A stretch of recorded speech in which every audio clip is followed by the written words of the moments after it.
What we drinking today, fam? You know something? Hey, I'm drunk, Lil, I'm drunk. And you know something? It's beautiful. What we drinking today, fam? I don't want to get into the particulars, but I know that a bottle of Cavatier and a lady would definitely be involved. What we drinking today? Yo, what's good, family? I'm King Nate's, Bud Hill, and this is another episode of What We Drinking. And we back, family, 2022. We finally back in the building, man. Omicron's been crazy, so we've been having to do a lot of Zoom, a lot of web conferences, Skype, Teams. We doing it all, man. Talking to the fam out there in the universe, talking to distilleries, talking to other collabs, YouTube influencers. But we back in the building, and it feels good, man. Feels good to be home, man. Back in the lab. And we, for our, I would consider to say our, it's not inaugural, but our first time for 2022, we are bringing to you all none other than the WB Saffell 01. And not to be confused with the WB Racist Frog, you know what I mean? We talking bourbon here. Or Roger Saffell, Tennessee Titans offensive lineman who blocked terribly in the playoffs. There you go, right? Exactly. Don't confuse it with him either. I will. Sorry. You better hope it's not a contract. They right. He did block terribly for him. I will say this. Now, I will say, like the WB Frog, this is coming in pretty small. Now, I got to call you out because y'all gave me a lot of headache about my, if you've been watching this, the little mini Casamigos I brought on our tequila drink through episode. So, You brought an underage person to a drinking company. Yeah, that's just not right. We felt wrong doing that. Okay, but this bottle is the same height. But that's the only size that bottle comes in. Ah, okay. So I wanted to allude to that. So there's no other than the 375 for the batch 01. So then, Bud, why are we talking about this, man? Why Do we know why? That's just the way, because that's the way the bottles were made, and that's the way that they initially were selling them. Prohibition at the time. So it's pre-prohibition, because that was in the 1800s. So this is authentic. So they're actually doing an authentic how it was back then. So they're not possible, Oh, that's what's up. So they're keeping it to its roots in a way of how they bottled back then. That's dope. They changed the labeling. Yeah, they changed the labeling a little bit, but not too much. They changed the front label for it to depict the house that he built. Once he started distilling for his family. So man, come on, man. But why the batch 01? Why the Saffell batch 01? Why are we talking about this, man? Because I can't find batch 02 right now. But because it's from the Whiskey Baron collection from Campari, which owns Wild Turkey. So this has two other partners that come with it that's out there, which are the Old Rippy and the Barnum Lillard. The Barnum Lillard batch 1 and batch 2 are out. We're still waiting on the fine batch 2 of the WB Saffell. You had me when you said turkey, sir. I was about to say it's got that 75, 13, and 12 mash bill. Okay. With a mixture of a blend of 6, 8, 10, and 12-year-old Kentucky straight bourbons. What we talking MSRP wise when we talk about that? 50. So $50 for 375. for 375 milliliter for 6-year, 8-year, 10-year, and 12-year blend. Yeah. I like the blends. I don't know if I'm a fan of the price for 375. You know what I mean? That's a small bottle. You're not gonna get it. That's true, but that's a small bottle. That's the only size it comes in. Yeah, I mean that is a little bit of a drawback. You get a 12-year, but I mean when you think about it, what do we got? Elijah Craig, that's 12. Yep. Right around in that age. Of course, it's cheaper, more readily available. I'm not comparing it to that, but like if you bumped up the price to buy a fifth, $100 for a fifth, our folks. That's you're not gonna spend $100 on something that you haven't tasted either. True, that is true. I mean, that's one way to get. That's one way of looking at it. Yeah, all right, get it. But hey, we know. So Lawrenceburg, Kentucky, right? Coming in at 107 proof. Yep. So this is well within my wheelhouse, I would say, as far as proof is concerned. So I'm feeling good about that. That makes me feel good. I don't feel any of that angst when we're talking about this, man. But So y'all had some heavy pulls over there. well, you know, I got little pulls. you know, it's 2022. You know, it's about leaning into your spirits. You know what I mean? World. Yeah, you know what I mean. Those hands, hula hands. Yeah. Listen, man. Just like Marvel, we in the multiverse. You know what I mean? So it's about to be a strange new world. You know what I mean? But hey, man, on the nose, fella. What are we getting on the nose, fella? Sweet, candied fruit. Yeah, I'm definitely get that fruit note. Little hay, like a little yeast smell. Yep. Fruit cake. I'm getting the fruit cake. That is what I'm getting. You calling him a fruit? Well, that would not be apropos, but no, I'm not talking about that. For whatever you decide, that is your business. We are a non-gender binary community here. We accept all people. You know what I mean? Shapes and sizes. Indeed. Bourbon. I see that too. I can smell bourbon. Yeah, I smell bourbon. I mean, it is a sweetness. It kind of gives me the wild turkey. I get that. That's all I have for it. No, I do. I do feel like, you know, I've never had fruitcake. I've smelled a lot of fruitcake, but I definitely do get a fruitcake taste out of this, man. Smell it, go around, smell the fruitcake. Well, I've been to everybody's holiday party. Because you smelled a lot. Like if it had been like I had it one time, I didn't try it. After I smelled a lot of fruitcake. I gotta keep it real. TV has made me not like fruitcake because fruitcake has been depicted with such a negativity over the years. That has prevented me from ever wanting to taste fruitcake. I'm gonna be honest with you. I put fruitcake on the line of like black licorice. It's not really good.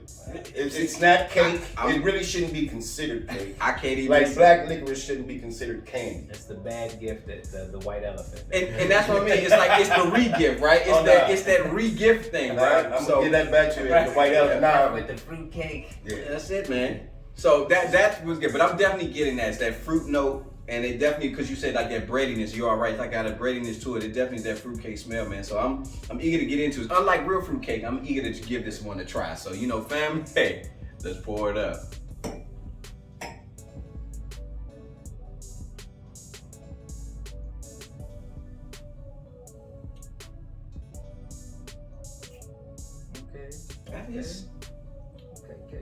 That is that's pleasant. Yeah. It hangs around. It's got a nice little hug to it. Gives you that mid palate sweetness. It does. It really does. And that sweetness stays there a little while. Also get a little bit of oakiness. I'm guessing that maybe the age coming from the 12-year. Yeah. I appreciate that. I honestly, I have to say, the fruit note I thought was going to be very much forward. It's not forward. As soon as you taste it, it tastes like that traditional bourbon that you're sipping on. So you're getting a lot of the oak note, spice, pepper, but then it does kind of give you that sweet. But I almost get the sweet. I get like it's that candy sweet, like the hard candy. That hard candy sweetness is. What are they called? Jolly Ranchers, like that Jolly Rancher sweet, but the red one. You know what I mean? When it comes to our community. Couple red though, right? Watermelon, cherry. The cherry, it's the cherry. You know, it's the cherry, not the watermelon. Definitely the cherry. I used to sell candy in school, didn't I? Right. Yeah. Right out the book. You know what I mean? I didn't bring this up, but this is a sour mash. And that probably could be why I was going to allude to there is a funkiness towards the end of my palate on that finish. There's a funky note to that. And thank you, sir. You have now further, enlightened my palate. My palate of bourbon nowadays is sour mash. It's gonna be sour mash. There are some sweet mash, but the majority of them are sour mash. But this is a go back drink. I mean, obviously, this is a go back to drink. I'm enjoying my sip, and I want to come back to this is good stuff, man. This sip, man. And I like the coat on the glass. Like I've been looking at it the entire time. And while I've been saying it coats very well. You know? Legs. Yeah, the You viscosity can is get that from definitely just about there. anything that's over 100 proof. Which honestly, I enjoy it. I think now, not saying I enjoy the super proofs, but like I said, I'm a good window. Give me the 1 to 115. You know, give me 115 below. I think I'm in my wheelhouse. That's of enjoying closer it. to what the actual distiller wanted you to taste than what the accountants want you to have. That definitely makes a choice. I enjoyed this. This was good, man. So I'm glad you enjoyed it. that's definitely a winner. So that means we got to come to what's so special to us. Is new to our new fans, but you know, if you've been with us, we've been doing what's called our What We Drinking 5-bottle rating, where we talk about something very simple. We talking about the look, the smell, the taste, the price, and what's most important, would it make the cookout, right? Based on that criteria, this is what we do our rating. So, Bloodhound, since you presented us with this bottle for review for the family, man, we're gonna start with you. What's your rating on this, man? What's the What We Drinking bottle rating for this bottle, man? I'm gonna give it a solid 3 stars. 3 stars. Solid three bottles. Excuse me. Keep messing that up. 3 bottles. Interchangeable. Yeah. 3 bottles. 3 bottles, man? Yeah. What's your reasoning, man? Thought behind why you giving it the rating? The taste is good. It sticks with you. The price, as you all brought up, that knocked it down a little bit because it's $50 for a little bottle. And a real drink is like, all right, that's two cups. We can do Yeah. Yeah, I feel that. I definitely gonna feel that. I'm gonna say for me, I'm gonna give this one a 2.5. I'm gonna give this one a 2.5 bottles, man. What we drinking 2.5 bottles. My reasoning for 2.5 is because I enjoy the taste. I think the taste for this is definitely a go back to. But where it knocks down for me is one, price for size. You know what I mean? If I'm paying for what I consider to say $50, I want to see. I need more bottle. I just need more bottle, man. That's just the way it is for me. And I also say too, for the cookout, I don't know if at the cookout this is like the keep grabbing from the bar. I feel this is an intermediate drinkers bottle, where somebody who's been in the game a little bit, knows about some spirits, bourbons. I think they enjoy this more than a novice drinker coming fresh out of the game. I don't really know if this would off the break. They'll love the smell, but I think that once they taste it, they might get turned off. They may not want to go back to it. So 2.5 for me based on that thought process. I might have linked it to a 3 if this was $7.50.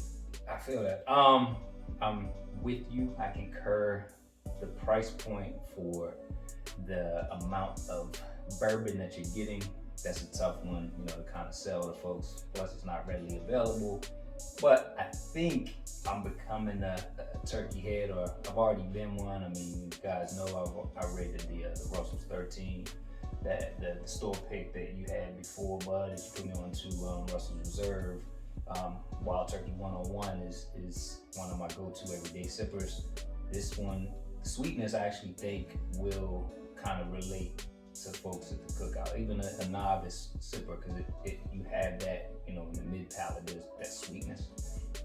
But with that being said, trying to keep my bias out of it, I'm leaning 3, like my boy Bud. We usually right there, but I'm gonna give it 3.25 mics. Ooh, that's a very high rating for a bottle. It's good stuff. I mean, the bottle I is just cool. wish I had it. I mean, it's little definitely a cool junk bottle. you can slide down in your sleeve and keep going. Yeah, it's definitely a personal pan pizza. You know what I mean? So it's I not. would kill this. Right, Oh, yeah. so it's not shareable either, right? So it's not much of a shareable bottle, because again, we all are drinkers. This goes away, you know what I mean, in a sitting. I can't share 375. I just I can't. can give you a little quick taste, real quick. Yeah, Because right. That's all you gonna get. Then I'm gonna just put that joint back under the wing. It's mine. Exactly, Baby man. sip. So hey, look, fam. So that is. So listen, man. That's the WB Saffell. It's a win in our book. This is definitely a win. If you can find it, Go get it. So if you are a novice drinker, hey, listen. Once you're ready to graduate, or like we talk about nose blind, he said, hey, if you're a novice drinker, you can drink this. So get it on the shelf. If you don't like it the first time and you're still growing, this is still a bottle that you want to have. Yeah, You know what I it's still mean? a little. It could be some part of a conversation piece, or a conversation starter with Absolutely. people too. Like, oh, okay. And especially if you can find his partners, right? As we talked about. This the 01. 02 is out there. Yeah, I haven't seen the old Rippy. I've seen the Bond Limit. Yep. But I haven't seen the old Rippy, and finding that one was hard. Yeah, so this is definitely for us. We gonna recommend to say, hey, if you can see this, buy this bottle. You know what I mean? Don't know how much I'd be willing to go over MSRP to actually get this bottle. Maybe as much as $15. No. Anywhere more than that. Negative, we'll try that. You just, if you don't find the MSRP, you're not getting it. Yeah. Nah, $70 for. Yes, man. that is true. Yeah, I feel like I feel like you robbed me. yeah. That's the murder, right? Like- That's for me. That's the holdout. You robbed man. me without the gun. That's true, man. So hey, listen, $50, that's our max limit, right? Which is the MSRP. See anything for more than that, just try to negotiate with the seller and just say, hey man, what you doing, man? But family, hey, listen, this has been another episode of What We Drinking. I'm King Napes, Bud and Hill, and as always, family, please, please, please, drink responsibly. But more importantly, just drink. Love.